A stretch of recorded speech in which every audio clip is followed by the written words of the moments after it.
હર હર મહાદેવ, સત શ્રી અકાલ, ઓમ મણિપદ્મે નમઃ.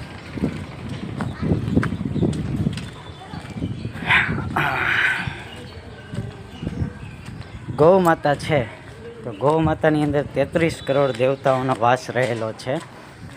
તો જાહેર સી વાત છે કે ગૌ માતા, ગૌ પ્રેમી થવું જોઈએ. ગૌ હત્યા ના કરવી જોઈએ, કોઈની પણ હત્યા ના કરવી જોઈએ. ગૌ હત્યા તો ઠીક છે, પણ ગૌ પ્રેમી થાઓ. કૃષ્ણ ભગવાને જે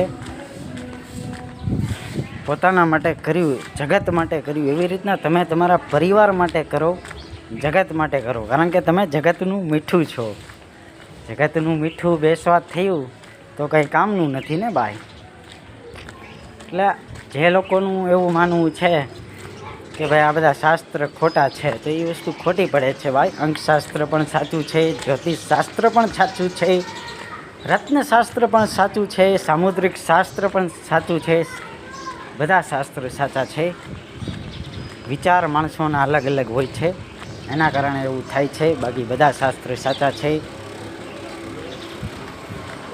બધા શાસ્ત્રો સાચા છે. વાત સમજાય તો લાઈક કરો, કોમેન્ટ કરો, સબસ્ક્રાઈબ કરો. રાધે રાધે, હર હર મહાદેવ.